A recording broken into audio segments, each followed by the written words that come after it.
కాంగ్రెస్ ప్రభుత్వం ఎన్నికలకు ముందు విద్యార్థులకు రవాణా సౌకర్యం కొరకు ప్రతి ఒక్కరికి ఎలక్ట్రికల్ స్కూటీని పంపిణీ చేస్తామని కాంగ్రెస్ జాతీయ నాయకురాలు ప్రియాంక గాంధీ చెప్పి మమ్మల్ని మోసం చేశారని నారాయణఖేడ్ నియోజకవర్గానికి చెందిన విద్యార్థులు పోస్టల్ రికార్డు రాసి ప్రియాంక గాంధీకి పోస్టు ద్వారా పంపించడం జరిగింది. ఈ కార్యక్రమంలో నారాయణఖేడ్ మాజీ ఎమ్మెల్యే మహారెడ్డి భూపాలరెడ్డి కూతురు, TRSV state general secretary Maha Reddy Shreya Reddy, వారితో పాటు టీఆర్ఎస్వి నాయకులు అశోక్ రెడ్డి, మండల పార్టీ యువత అధ్యక్షుడు మచిందర్, నాయకులు చింటూ, నరేష్, గౌరీప్రసాద్, సాయి యాదవ్ తదితరులు పాల్గొన్నారు.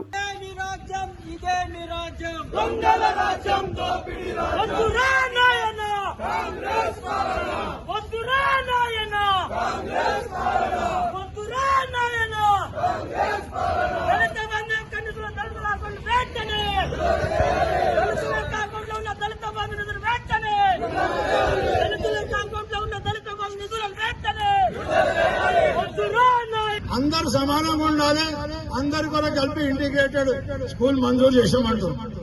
అంటే ఈడ మనం సోషల్ వెల్ఫేర్ గురుకుల పాఠశాల మంజూరు చేస్తే ఏముంటది, 96% వాళ్ళకి రిజర్వేషన్లు ఉంటాయి.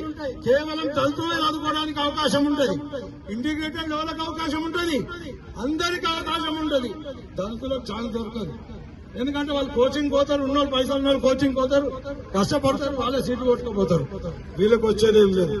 ఆ రకంగా గురుకుల పాఠశాలను నిర్వీర్యం చేసే ప్రయత్నం చేస్తుంది. అంటే మీ గురించి ఆలోచించలేదు, మీకు నష్టం చేసింది అనేది మీకు అర్థమయ్యే విధంగా చెప్తున్నా. సార్ ప్రయత్నం చేసిండు దళితులకు 3 ఎకరాల భూమి ఇద్దామని. అందులో కూడా నారాయణఖేడ్ మనం నంబర్ 1. మన నారాయణఖేడ్లోనే 30-40 మందికి మా ఖానాపూర్ లో ఇప్పించినాం, ఎలుగోయిలు ఇప్పించినాం, బాచపల్లిని ఇప్పించినాం, మైకోడ్లు ఇప్పించినాం. ఇట్లా అడిగిన జాగాల భూమి ఇస్తామని ముందరికి వచ్చిన జాగాల దళితులకు మనం భూమి ఇప్పించినాం. దాన్ని కూడా కాంగ్రెస్ వేసి అడ్డం కలిగింది. నేను ఒకటే విజ్ఞప్తి చేస్తున్నా, ఈ మాదిరిగా దళితులకు గాని, ఎస్సీలకు గాని, ఎస్టీలకు గాని అన్ని రకాలుగా అన్యాయం చేస్తున్న పార్టీ ఏదంటే కాంగ్రెస్ పార్టీ. ఈరోజు మీరు అనుకుంటుండొచ్చు కేవలం దళిత బంధే వస్తలేదు, మాకైనా దళిత బంధుతో పాటు ఇంకా చాలా వస్తలేవు.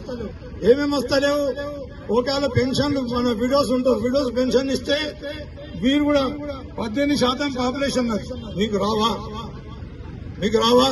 దళితులకు రావా? అది మీకు అన్యాయమే కదా. ఈ రకంగా చెప్పుకుంటూ పోతే ప్రతి దాంట్లో వృద్ధాప్య పెన్షన్ గాని, వికలాంగుల పెన్షన్ గాని, ఇట్లా ఎన్ని స్కీమ్స్ అయితే గవర్నమెంట్ స్కీమ్స్ ఉన్నాయో అన్ని స్కీమ్స్ లో కూడా మీ 17-18% మీకు రావాలి. అవి అమలు చేస్తే, మిగతా స్కీమ్స్ అయినా అమలు చేస్తే అవి మీకు కూడా వచ్చే అవకాశం ఉంటుంది. అదే మాదిరిగా లోన్లు మంజూరు చేసినాం టీఆర్ఎస్ గవర్నమెంట్ ఉన్నప్పుడు. ఆ లోన్లన్నీ గ్రౌండ్ ఆపేసాం, ఎస్సీలకు సంబంధించిన లోన్లు మొత్తం ఆపేసాం. ఈ రకంగా పూర్తి అన్యాయం చేస్తుంది. అయితే నేను ఒక్కటి కోరుతున్నా, ఇక రేవంత్ రెడ్డి ఆయన జేబులు నింపుకునే ప్రయత్నం ఆయన చేస్తున్నట్టు మన పెద్ద మనుషులు చెప్పారు. బట్టి విక్రమార్క ఆయన జేబులు నింపుకునే ఆయన ప్రయత్నం చేస్తున్నారు. మీకు ఇంట్లో పైసలు రావనే కదా ఈ దళిత మంది ఇస్తలేరు. పెద్ద పెద్ద కాంట్రాక్టర్లకు ఇస్తే వాడు 10%, 15%, 20% ఇస్తారు. వీళ్ళు ఏమి ఇయ్యరనే కదా మీరు ఇస్తలేరు. మా కృష్ణ చెప్పినట్టు మరి మీకు అవసరం ఉంటే వీళ్ళతో 10%, 15% ఇప్పిస్తాం, వెంబడే విడుదల చేయాలని చెప్పేసి నేను వాళ్ళకి. బీజేపీ వాళ్ళు ఏమంటారు, ఒక మాట చెప్తున్నా, బీజేపీ వాళ్ళు ఏమంటారయ్యా, డబుల్ ఇంజన్ సర్కార్. ఇక్కడ మనం నారాయణఖేడ్ ఏం చేసినాం, డబుల్ ఇంజన్ ఇచ్చినాం. MLA, MP 2. ఈ డబుల్ ఇంజన్ ఎన్నో రోజు కొనసాగుతున్నాయి. అంతకుముందు కూడా 2014 కంటే ముందు కూడా డబుల్ ఇంజన్ ఉంది. ఈ నారాయణఖేడ్ డబుల్ ఇంజన్ ఏమైనా పనిచేస్తుందా?